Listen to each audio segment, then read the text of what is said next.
Yeah, oh yeah. Okay. All right. Now, So for everybody, obviously, who did not experience the last 5 or so minutes, we just had a great conversation that we forgot to hit record for, and so now we're going to get at it again. okay. So wow, that was we've never done that before, No, that's a first. So Yeah. anyway, there you go. but we're learning. That's So, right. Yeah. Yeah, but so we anxious to be back in here. We've been looking forward to it. It's Friday morning. Normally we'd be eating breakfast, but we were stoked. Acie took some time off, so we're back in the studio here. I blocked some time off. Block some time. Well, yeah, block some time off. My bad. Yeah, I don't get time off. It Yeah. doesn't feel like it anymore. Yeah. So Acie blocked some time off, and we're really anxious to get into this particular topic. Yeah, it's a tough one. We'll forgo all of the things that have been going on. I know we've both had a lot going on. Yeah. But yeah, so we just had a great conversations with each other about purpose and calling, and what we're trying to do here is just, and I said this in our a few minutes ago, was I wrestle with it. I've always wrestled with it. I've heard it. I know most, if not everybody else, wrestles with the concept of purpose and calling. I grew up in an environment where I heard that constantly. Growing up in the church, just from a little kid on, you start hearing those things, and it creates an expectation, both internal and external, that you're going to find those things and walk in those things, but nobody ever tells you what they are, or even in some cases tells you where to look or how to find them or what they look like. And then you're kind of left to your own devices to determine if you have found them. And it's just so much tension sometimes. I feel like it's one of those things too where it's a very elusive target, because sometimes you've hit the target in the bullseye, but you still don't know it. You can't, it's a very big topic. And so those were my initial thoughts from the conversation that didn't get recorded. So why don't you go back and Acie recap? So you had asked me what I thought the difference between purpose and calling. Yeah. So, calling, we were roughly building an outline, right? Like, this is not a definitive definition or answer. Right. No, for sure. But calling is something that may ebb and flow in our life, but ultimately is something we feel that maybe our talents and our abilities and our desires are aligning and kind of propelling us in our lives and the choices we make, maybe even subconsciously. Yeah. Right. Yeah. So you have this calling or this destiny or this path that you feel that you are just what's the word? Compelled to go down or to follow or to lead. Right. I was defining purpose as something that can change, at least on the surface when I'm thinking about it. Your purpose may change throughout your life. I think I used the example of you get out of school, maybe your purpose at the time is to get an education. Then your purpose is to get married. And then your purpose is to have kids and be a great dad and be a great husband. And then maybe your purpose is something different. So I kind of see that maybe changing a little bit more throughout the chapters of somebody's life. But that calling probably is going to be pretty consistent, I think, initially, in what they do and why they do it, opposed to maybe being more externally influenced based on the season of life that you're in for your purpose. Yeah. Go. Okay. Yeah. So, what say you? Well, I knew we were going to talk about this, and so I've thought about it. I mean, calling it's funny how different the conversation sounds when you frame the question in different ways in different sentences. So, like, what is our calling? And we just sit here and, man, I don't know. But if we change that around and write the sentence like this, what have we been called to do? Then there's some pretty non-negotiable things in God's word that we've all been called to do. Right. That kind of be in my way of thinking. If we're building this thing, if we're building it as we go and building it as our lives progress, then the foundation of our calling is basically what we're called to do that is non-negotiable. We're going to build the foundation out of all the things we're called to do that no matter who you are, what your background is, where you come from, this is the foundation of what we're called to do. Leading people to the Lord, discipleship, following God's laws, you can probably help me with the list there, but there's things that we're called to do. We're called to love the Lord our God. We're called to love each other. All these things these are things we're called to do. So we can obviously say they have to be a part of our calling. Does that make sense? Yeah. I mean, so, just as I've been thinking about this and trying to break it down into manageable, bite-sized pieces for me to process, I felt like starting with the things that God called everybody to do, regardless of who you are. That's pretty much the foundation of your calling. Okay. And so, I'm not sure that in my case, I was great at that. I was very rebellious growing up, and so as I got older, as I moved into young manhood and really started to shift and want to follow the Lord, I hadn't really built a foundation on doing all the things that God had called me to do. Yeah. And so I think in my mind, that's where things start to get a little tricky is we suddenly want to follow the Lord, and we see these folks that we admire, and we kind of, especially as men, as driven men, we kind of want to be where they are, Okay. but we haven't really built a solid foundation. That takes time. To build a solid foundation. We start skipping steps and looking for calling, but we're not really great at what we're called doing the fundamentals. Yeah, what we're called to do. Okay. And so maybe we find something that God created us with a unique skill set for, but as we're pursuing that thing, it starts to get shaky and top heavy because the core foundation of it's only going to work if we're doing the core foundational things. Like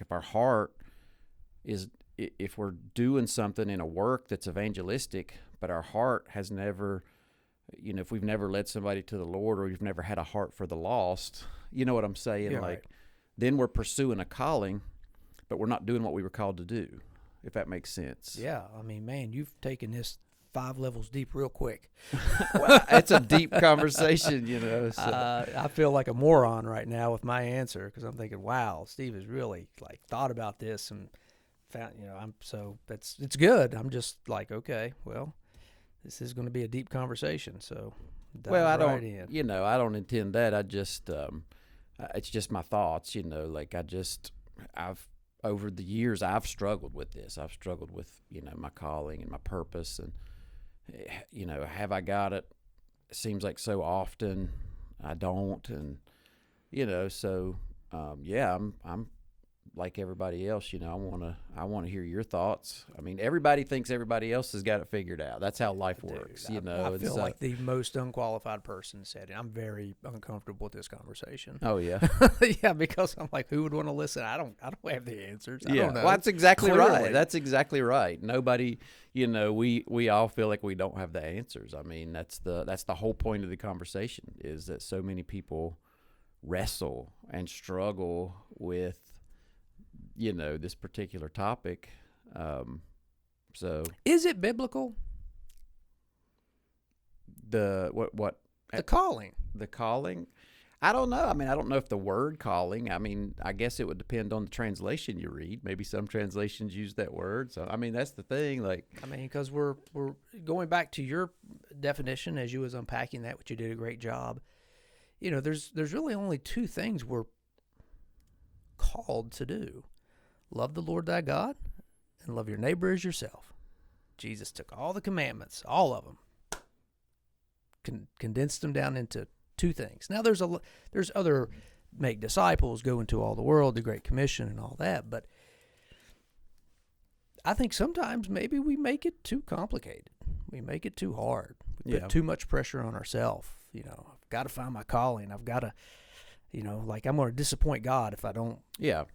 No, I definitely agree with that. I think maybe because I'm there. Maybe quite honestly, maybe so I'm speaking even, very rawly from the standpoint of.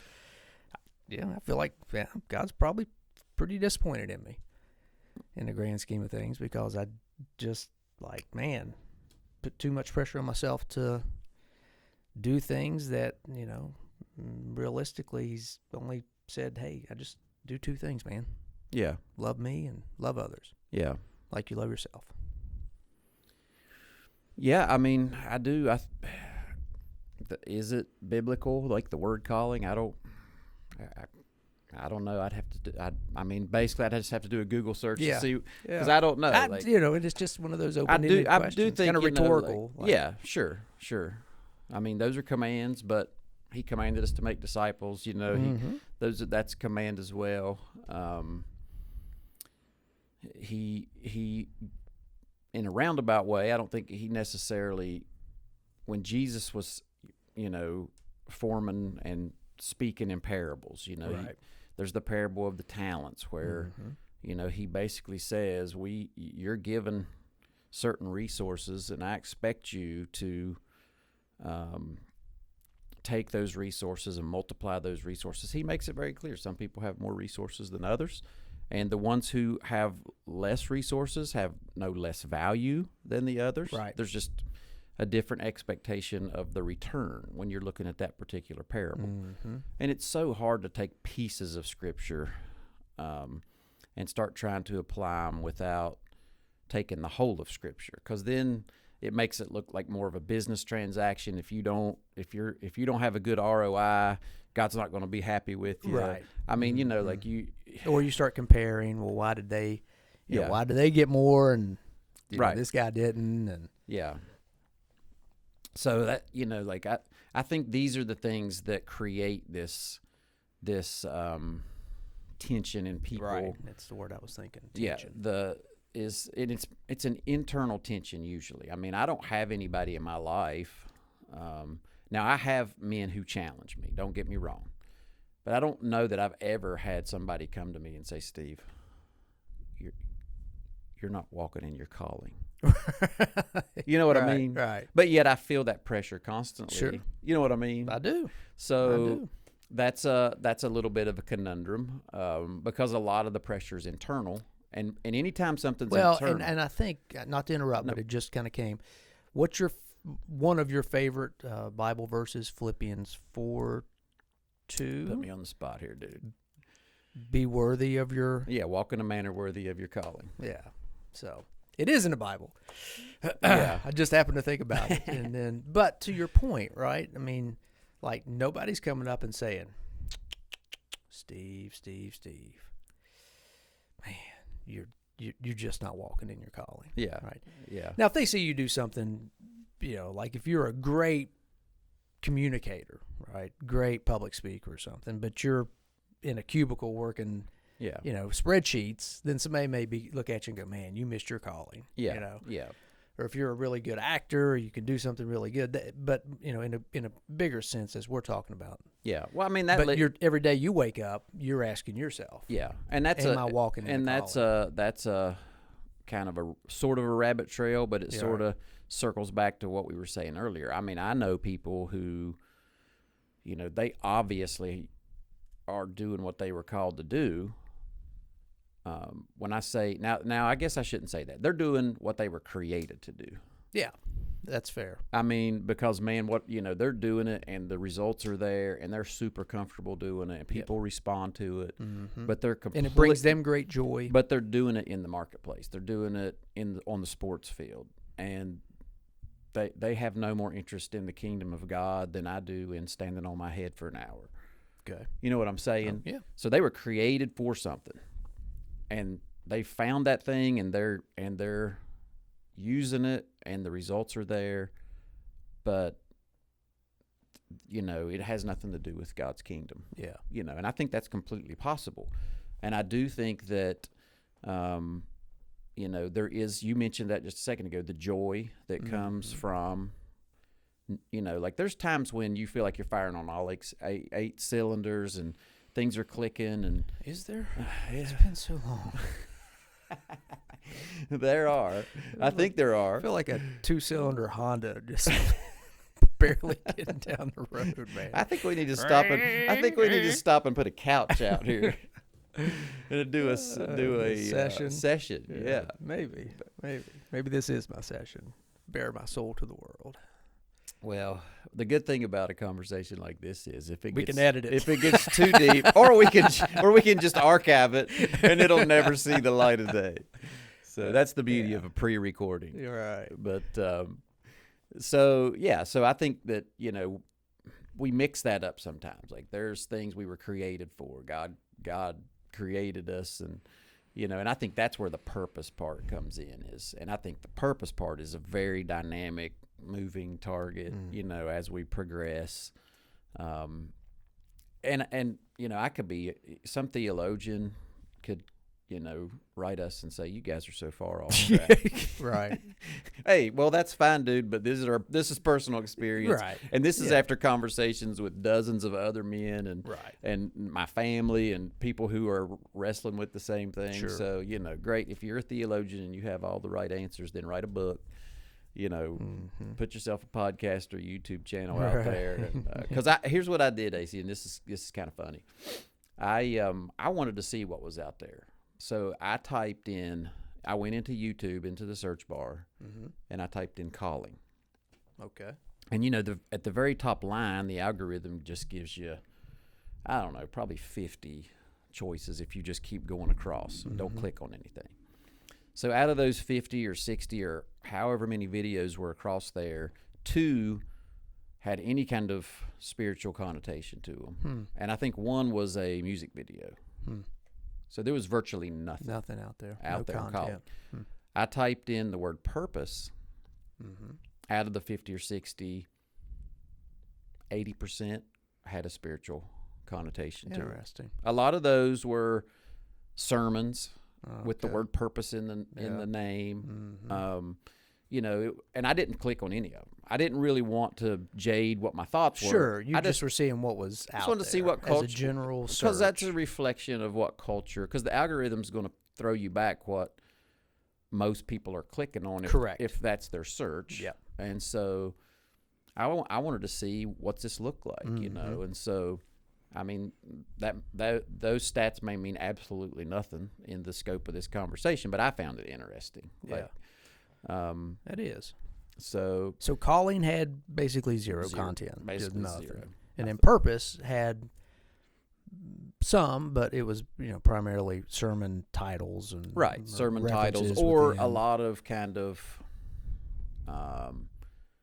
motivational self-help sort of thing and a lot of those I assumed had a spiritual context just based on the name of the channel or the picture. I didn't, you wasn't drilling down and so I got you. I just found that interesting because I think purpose is just such a different me personally, I just think purpose is a different thing than calling. I mean, calling is the sort of the root of it all, and then purpose is the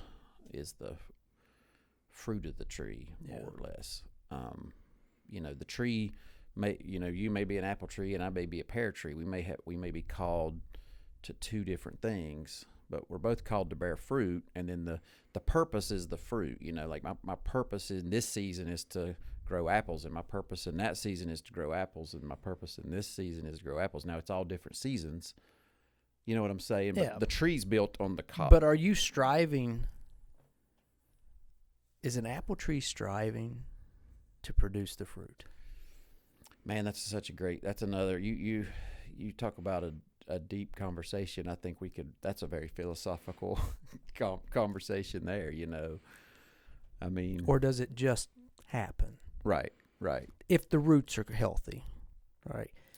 And I think that does tie back into your original definition about having a foundation. Yeah, that's right? true. You was going in and talking about, the difference in your mind and building this foundation and then going from there. And so, because I think a lot of people feel that they fall short because they're striving. And if you think about the fruit analogy, it's not, it's something that happens naturally if the roots are healthy. Yeah. And the conditions are right. Correct. There would be the right amount of rain, the right amount of sun. Yeah. I mean, you can't put an apple tree in But the middle who's of in control Sahara. of all that? That's right. I think, and that's another part of it. I mean, sometimes, we're not in charge, but yet we are. Like we can position ourselves in such a way that we don't get watered properly, or we don't have exposure to the sun. That thing the tree called analogy, free will. That's right. I mean, the tree analogy kind of tricky little thing. It kind of suggests that somebody plants us somewhere and we don't have any control. Right. But I mean, the tree analogy kind of falls apart at that point because unfortunately we do have control. And it's because of free will that we do. And then a lot of times, we don't want to be in the sun because it's hot and it's uncomfortable, and so we run from the sun, even though that's what we need to bear fruit. Or we don't want to be out in the rain. Right. We don't want to be there in the lightning storm and the rain and the wind buffeting against us. Right. But that's what the tree needs to bear fruit and to build strong And we don't want to roots. go through the dormant seasons of winter. I mean, yeah. Because our society says, all the time, 24/7. Yeah, so we just keep uprooting ourselves and moving ourselves to where we're comfortable, and then the roots never find those fissures in the rocks. They never grow. Yeah. You know what I'm saying? I do. I think that all of these things, again, there's no right answer. It's just as you start talking about this topic, you start to see all the variables that affect, what you're talking about, and so many of them are in our control. Yeah. Which is the scary part for me. Like, and I think that's where a very healthy prayer life and devotional life, where we're really trying to hear God's voice through His Word, through other individuals, through the local church, really trying to hear God's voice, so that in those times when we're, we want to uproot ourselves and move, or whatever the case may be, then I may do that in I'm at least going to give it a couple days. I'm at least going to talk to my pastor, or I'm going to fast and pray about, you know what I'm saying? Like, I'm going to take a little bit of time here, and a lot of times in that period of time, the rain stops, and sometimes it doesn't. Yeah, the conditions change. The conditions change. Sometimes it doesn't. But that once we've figured out, that life is seasonal, and that's on the micro and the I don't know, is macro the right word? Micro and macro, I don't know. Macro's big, Macro's micro's big. Okay, small. so yeah, the so big on the picture's the macro. So on piece the of micro and macro level, I mean, life is very seasonal. I feel like I've been through 2 or 3 seasons this week. Sure. But in the big picture, I'm kind of in the same pattern I've been in for months. You Yeah. know what I mean? So on the micro level, the macro level, Seasons are constantly changing. Conditions are constantly changing. My mood, how I feel about things, how I feel about myself, how, things people say and inject into us affect us a lot more than we probably want them to, or Oh, yeah. all those things shake, in my opinion, all of those things, all of these factors kind of shake our confidence that we're doing what we were called to do, i.e. walking in our calling. Right. And then that's not even including the purpose element of it, because right now I feel like I have a completely different purpose, which I would kind of define more, like for me is just this is my goals. These are the goals that I feel like I want to achieve in the season I'm in. You're right. That's my purpose today is to get this, and this accomplished. Again, that sometimes means today, and sometimes that means this year, or Sure. I've been tasked with something. So in that period of time, my purpose is, and for me, that's a very dynamic, moving target. Right. Because as I'm purposeful to get this or that done, as those things wrap up and get done, then I'm looking for more purpose and more. Yeah. You know what I'm saying? Because there's a shelf life usually on things of purpose, because you're pointing towards a destination, and once you arrive there. Well, in that context, goals and purpose, we're kind of, intertwining those two. So I think for the most part, I would venture to say once that goal is accomplished, you should be looking for what's the next goal. Yeah. And sometimes, I think what's the next step in this process? And I guess it comes to mind that, okay, we should progress with some type of confidence because, I accomplished that goal. Now I've got this, maybe a new skill set. Maybe I learned a lot in that process of reaching that goal. And so now I can take on maybe more. Right? Yeah. My influence maybe gets a little bigger. My capacity gets a little bit bigger. Yeah. Well, and that's true. That is very true. Hopefully we're growing, we're learning, we're maturing. And so, failing. Failing. We have to talk about that. We do. Because in my mind, the whole time, I'm just thinking, okay, I'm 20-something. We both have sons in their early, mid-20s. I had two thoughts. One was, you mean Steve Croy, successful businessman, well integrated into the community. We had a great event last night with FCA that I'd like to talk a little bit about at some point. Integral part of that, very involved in his church, 52 years old, and still kind of struggles with this stuff. Wouldn't you have that figured out by now? Right? Oh, that would be the dream. That's the internal, right? Yeah. It really is, because that's the pressure. You're thinking, man, you're kind of hitting on all 8 cylinders as an outside observer. And so I'm just saying that as, it's going to be something that you're most likely going to wrestle with your entire life. Yeah. And I don't know if it's engineered that way, because when you're fighting and wrestling with something, then you're more likely to depend on God. Depend on God. Stay and not yourself. Stay fit. Stay in. What kind of special forces soldier, knowing they're going to be called into a conflict, says, okay, well, now I'm just going to sit back and get lazy and eat Twinkies and you know what I mean? Like we know whether you are a believer or not. Life is a series of conflicts. Life is a series of struggles. And so maybe by design, we're I think so. designed to wrestle with it internally. It pushes it's a way that it creates this, and I think different personalities. And you and I are both very driven, very goal oriented, very very much. We like to see big things happen.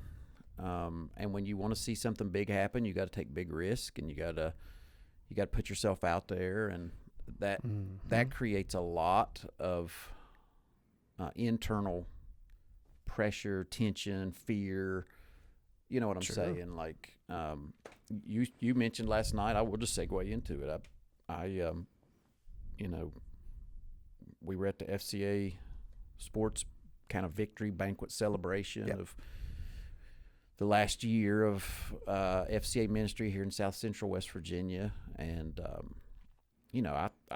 it's just a celebration. It's a phenomenal night. You get to see a lot of what's going on. God's doing great things. For the benefit of listeners that may not know what FCA is, just kind of tell them what it stands for and what the goal of the ministry is. So, Fellowship of Christian Athletes. Fellowship of Christian Athletes. I think this past year, and I didn't know this till last night, I heard it, they celebrated their 70th year of ministry. Yeah.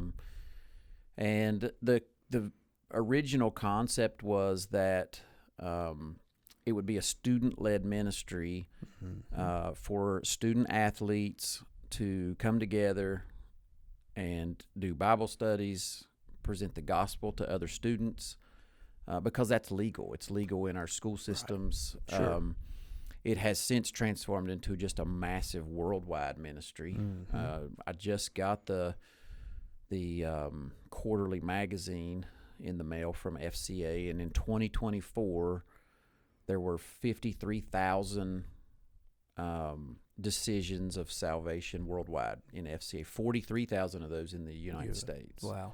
Wow. And I mean, like we in a very small region here. FCA covers about 5 counties, and I mean we're having 2,000 kids a week. Yeah, consistently showing up for these FCA huddles. Yep. And then the kids meet, and I say kids, it's all the way college level. I mean, we have grade school to college. We have several college. We had students there from Virginia Tech or West Virginia Tech last night, but but there's so many other facets now of FCA that are affecting our communities, and FCA does a lot to reach the coaches, because a lot of the coaches aren't Christians, a lot of the coaches aren't Christ followers, and so FCA is affecting the parents and the coaches and the school staff. A lot of the principals, they let us use their facilities and they let us do things, but they're not believers either, and so pretty soon this ripple effect. Fellowship of Christian Athletes is reaching a whole bunch of people, and so last night was just a celebration of the last year of that ministry here in South Central West Virginia, and so it was great. It was a great time. Yep. I was tasked with, kind of doing the hardest part for it, in my opinion, and circling back to start a new cycle, a new year of ministry, and asking people to give financially. And for me, it's like, why in the world, of all the things that I feel like I'm called for and the purposes that I'm driving towards, that would be the last one on the list, like why am I up here? You know what I mean? And that creates a lot of angst in me. Those feelings of inadequacy and, just like, I don't know what I'm doing. I'm completely uncomfortable. But as I pointed out last night with those 4 O's, opportunity, opposition, obedience, and outcome. If you're really going to live by that, I mean, God gave me that opportunity. I didn't look for, certainly didn't look for it. God just gave me that opportunity, and and immediately, that's one of those things when immediately they said my name, the opposition started, because I was thinking, no, I'm not your guy. Yeah. And so then, but then me? The obedience, not me. the obedience kicks in, and I just said yes. If that's what I said to the board, if that's what you need me to do, yep, I'll do it. And Doug Sayer, he was also, the two of us kind of tag teamed that, and So, and then the beauty of that is the outcome. The last O, the outcome, that's up to the Lord. Right. Like I fasted, I prayed, I tried to prepare. I had a very brief time to say what I needed to say, and then I just sat down and said, thank you, Lord, that whatever happens here, it's going to be on you and not on me. You know what I mean? But to get to your point where you were saying, you look at Steve Croy and I could do the same thing. I could throw a mirror back up and say, look at Acie Hilton here. And I could, you know what I mean? Like, because I see, especially the last few weeks, I've seen it in your face. Like, you're not feeling great about where you're at. And you've said it. I'm only saying that because you've already said it in this podcast. So I'm just, but from everybody else's perspective, it's like, why would you feel that way? Like, why would you be sitting there shaking your head?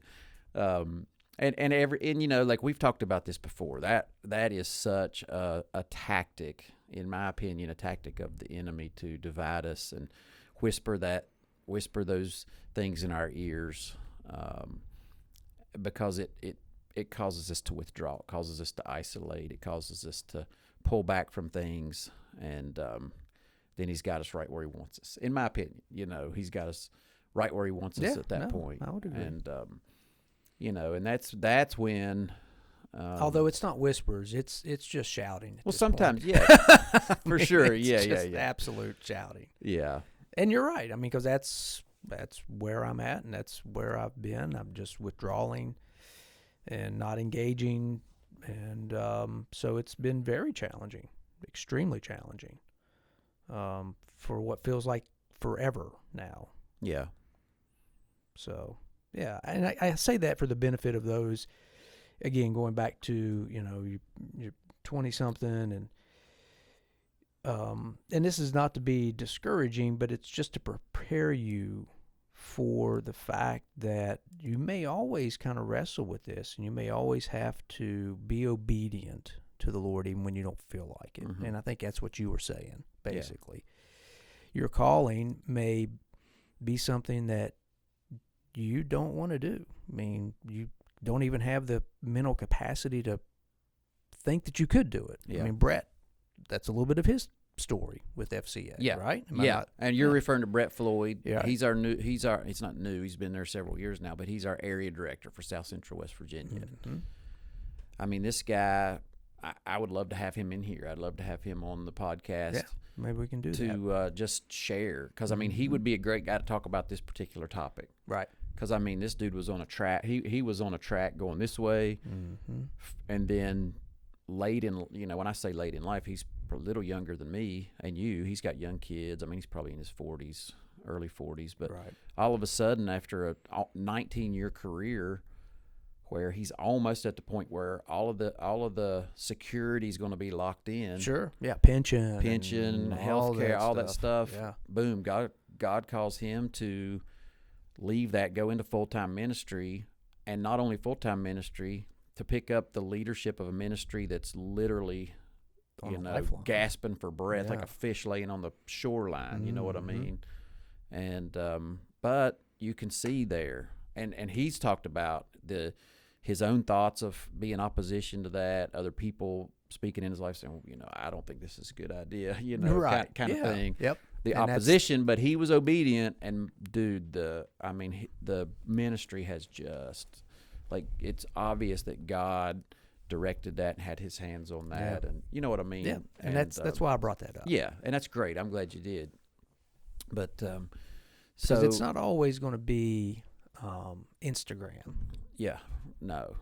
Or TikTok, or I kid with my wife. She has this affinity for these large dogs, and I'm thinking, honey, they're it's not like an Eddie Bauer magazine, right? The dog's not just going to perpetually lay in front of the fireplace looking cool in a black and white photo of them trying to sell you their coffee mugs and their boots and their jackets, and this dog to just bring in the whole vibe of that scene. I mean, dogs are like having kids, man. I mean, there's a lot of maintenance and a lot of, so anyway. Yeah, my daughter I think Alex sometimes we look at purpose and calling and success and all that kind of stuff, and we think that it's this, and so many times it's not. It's messy, and it's hard, and it's challenging, and you're going to doubt yourself, and you're going to have other people doubt your decisions, and you're going to have other people tell you not to give up the security, right?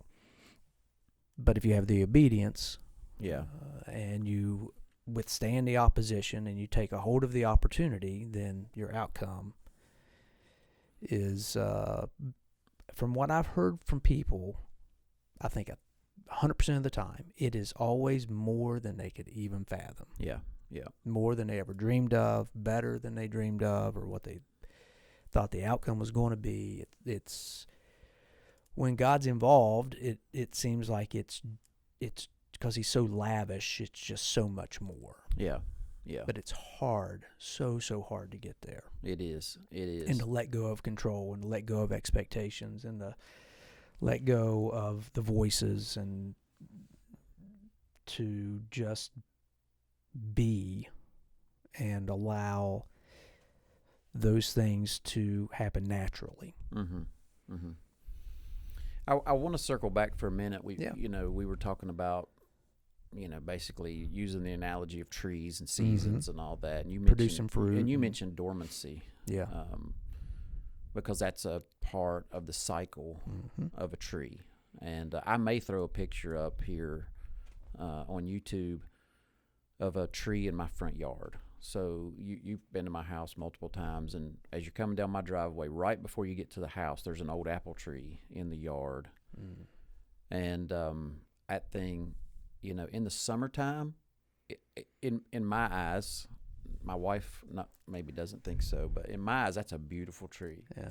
I mean, for an apple tree, it's got a huge trunk, probably close to 2 feet in diameter. Yep. And a lot of the tree has over the years broken and split and fallen out, and there's still one healthy section growing, and it looks a little lopsided. But in the summertime, this time of year, it's starting to get buds. Ultimately, it'll get white blooms on it. It'll bloom out. It gets these big, kind of golden apples that look like something you'd buy in a grocery store. I mean, there's people, my mom, there's ladies from the church, there's ladies from the community. They all ask me, can we come and get apples? Because they're great apples for cooking. Like, right. My mom makes my dad apples, and she makes me and Jackson apple pies. And I mean, these are just like kind of highly sought after apples in our community. But dude, right now that tree, it is so dead and ugly. Right. I mean, the trunk of it is just barely hanging on. I mean, it's 2 feet in diameter, but it's hollow. One side of it's completely gone. Right. You can see into the middle of it. It's 2 sides of it have broken and fallen out, so the healthy side leans out only one direction, and it's completely dead. There's not a hint of life on that tree. You know what I mean? But here in a few weeks, that thing's going to be full of life again. Yeah. And ultimately this summer, if it does what it's done the last 20 years, it's going to produce so many apples that even with coming and getting them in 5-gallon buckets, the deer are still going to be invading my yard every night, and the geese and the raccoons. And they will be well fed. And they will be well fed just from that one crappy looking tree. Right.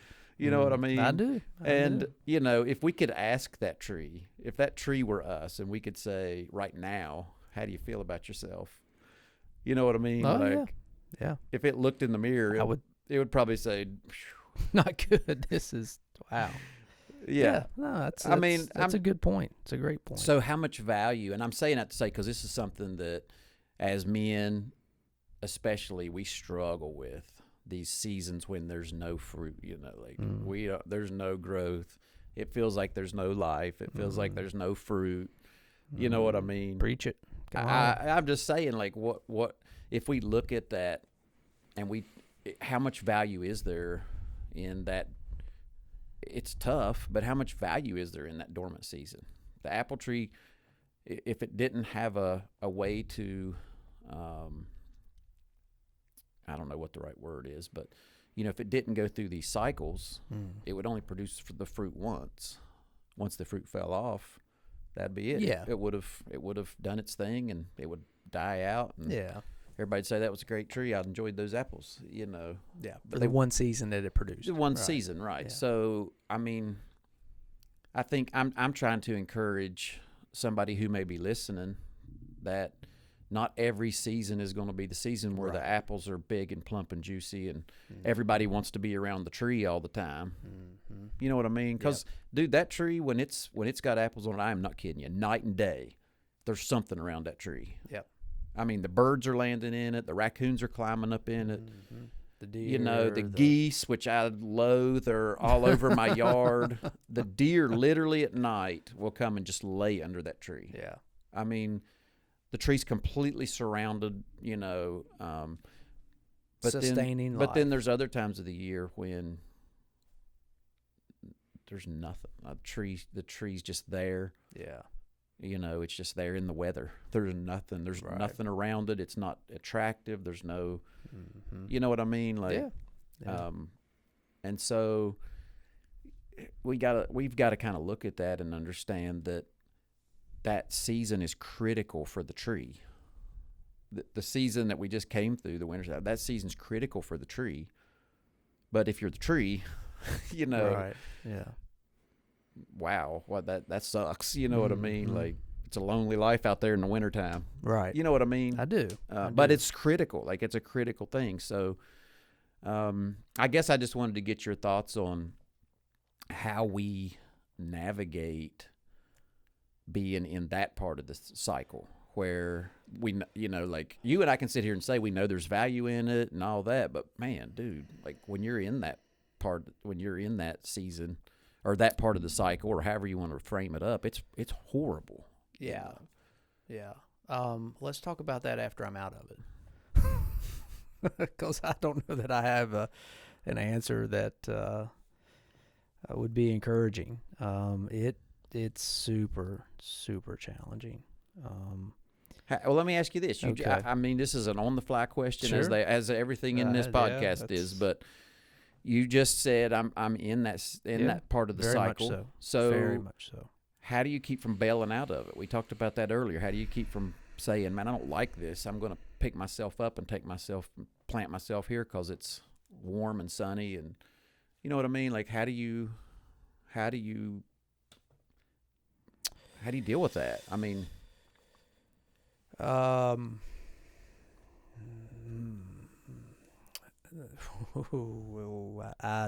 really don't know.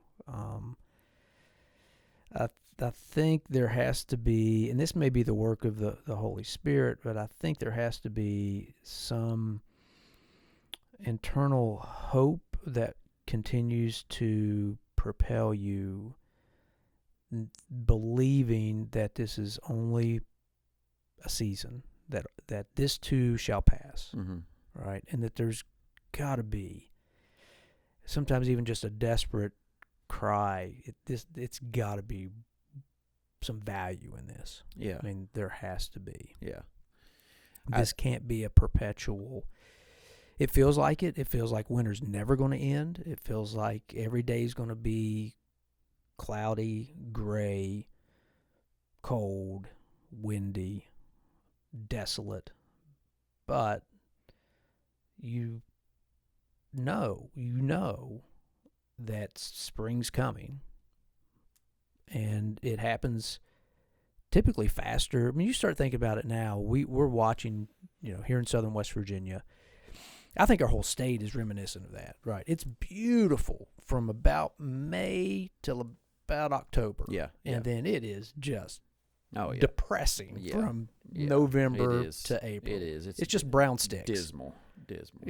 Gray skies and brown sticks. Because the leaves, we have a lot of, natural forestry here, a lot of trees, and, once those leaves fall off, they're just brown sticks sticking up in the ground. Yeah. And so, but we're seeing that kind of come to life. And it'll be amazing how fast that'll happen. Yeah. Like, you'll wake up one day, and it's like in the tree in my front yard, talking about trees, I'm thinking, wow, man, that thing's already got leaves on it. Yeah. I mean, they're just little small sprouts, but I'm telling you, 2 days ago, that thing looked dead. Yeah. It does. It comes quick. So, to answer your question, I mean, why do you, it's probably a lot of just really horrible memory, with the whole mountaineering thing. Right? Yeah. Best mountaineers have the worst memories. That's right. Yeah. And what's the one about beating your head on the wall? It only. Yeah. Well, they said mountaineering's like hitting yourself on the head with a hammer. It just feels better when you quit doing it. Right. Yeah. So. And I think that goes for riding single speed mountain bikes too. I mean, just saying, Isaac will probably agree with me there. So, but it is, man. It's, if I'm just being transparent, it's challenging, and there are some days that I feel better. I kind of can bolster up some energy and positive outlook, and it's been said many times, and I've tried to practice it this week. I think having taking inventory of the things that you do have and being grateful for those things, I think it really helps in those dark hours. Yeah. Right. Like, I know this week I've had to really just take inventory of, what are some good things that God has put into my life, and that I have, and what are some things that I'm taking advantage of, almost like a spoiled kid that God has given me. Maybe I need to stop for a second and say, Lord, thank you that I have my health, or thank you that I have a beautiful, loving, supportive wife, or thank you that I'm not facing a terminal illness, or my kids are healthy and they're close by, and because there's a lot of different dynamics out there. So it's kind of the whole, you were complaining about your shoes until you met the man with no feet. Yeah. Kind of thing. So I think sometimes you just as David said in the Psalms, you just have to stir that up within yourself. Right. You have that free will. You have the ability to do it. You have a mouth that you can use to remind yourself and to stir up within yourself, the things that are going to help you get through those dark days. Yeah.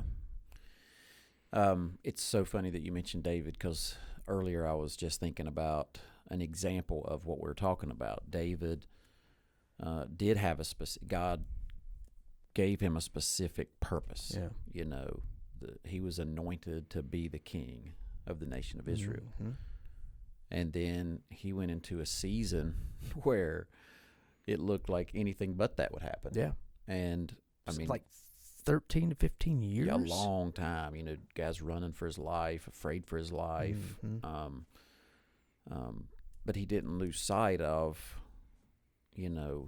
that purpose. This is what God said he needed me to do.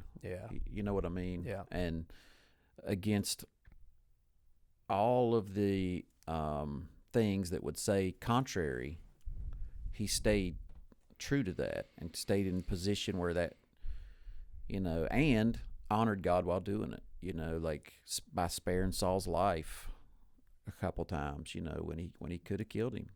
And was encouraged to do so. But he said, listen, if by his men. I'm still under his authority. I won't dishonor God by, taking his life, kind of thing. I just, like that's one way I feel like that for me, I'm able to go back and reflect on these stories of other men.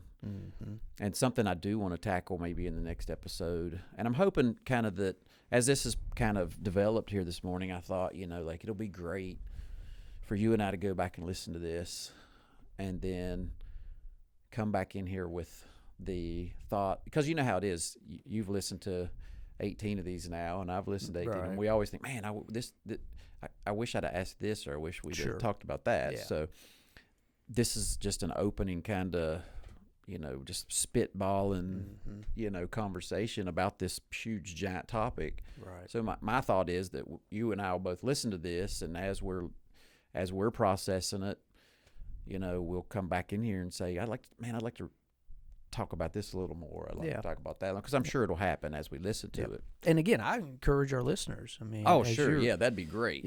For sure. Please hit us up on social. That's email. Go to our website.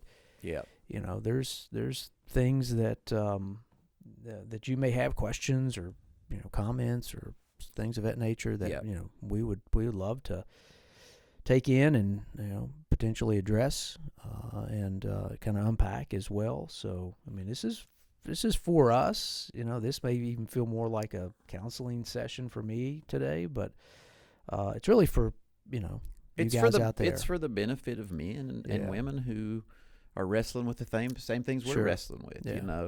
But one thing we're not going to have time to talk about today, but I do ultimately, and it's a pretty complex thing, I think, is in our culture we feel like if we are doing what we're called to do, and we feel like God's given us a purpose and we're moving towards that purpose, then you said it earlier, everything in life's going to be firing on all 8 cylinders. Everything's going to, things are going to be going good. But is that true? Like if you look at I'll save that for the next episode. Men and women in Scripture, is that a realistic expectation? Because a lot of times I base, I'm not going to say we, I'll just say a lot of times I base, whether or not I'm successful in walking out my calling and my purpose by kind of how life's going. You know what I mean? So is that a good gauge or not a good gauge? I think this is a good place to leave off. And I've got one other thing, and I'm gonna. This is kind of a question for the audience, and this will maybe tie into the next conversation as well. So you was talking about David. The one thing that he did have is that he was anointed, physically anointed by Samuel. Where in our society do we do that for young men? So how often do you think he held on to that physical act? Yeah. And where in our society do we employ that or deploy that or Well, I think the question too would have to be, and should we? Well, should we? Because that anointing, although it came from a man, or a man did the act of anointing David, it came from God.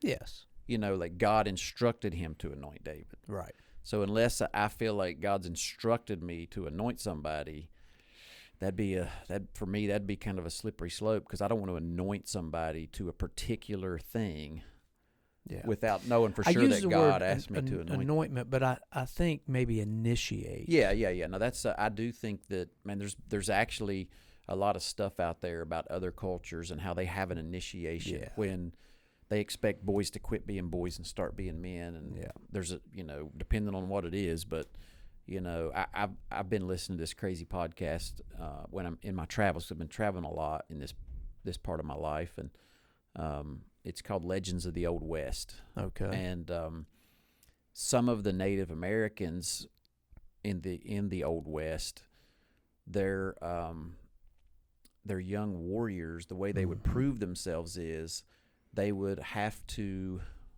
run up to an enemy, whether it be a cavalry guy or whoever. They would have to run up and wound them and then escape without killing them. Or getting killed.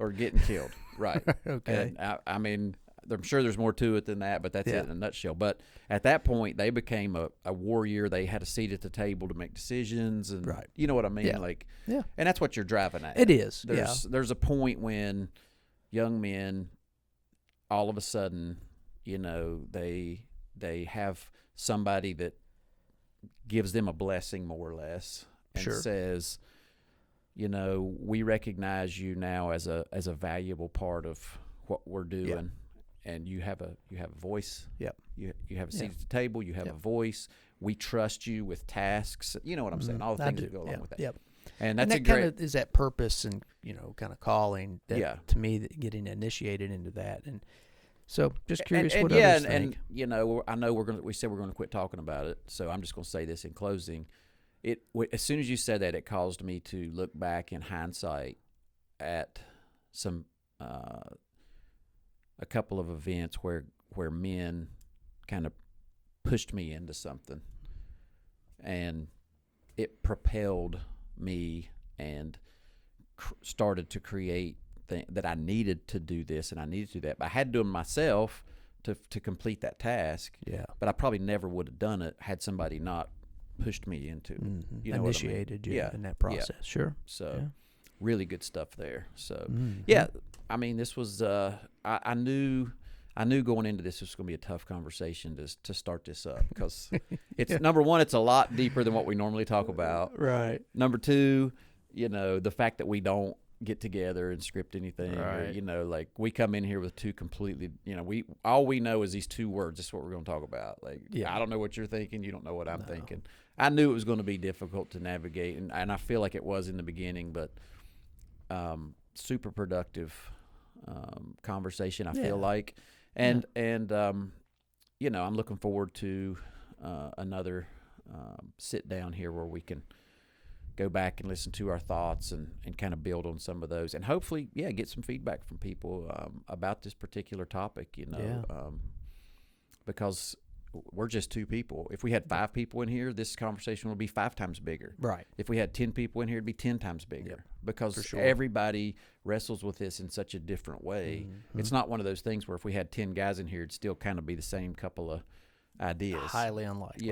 I mean, this is literally, I feel like I could go on 20 people. We'd have 20 different. Right. I mean, it's just so different because we're all fearfully and wonderfully made. We're all very unique, and that's a blessing, but it's something that we have to walk out and So I've enjoyed it. I have enjoyed it. It's been good. I think it's been very good. Very good, and I hope everybody feels the same. Yep, listening to it as well. So, all right, man. All right, here we are again. Yep. Have a good one. All right, see you, buddy.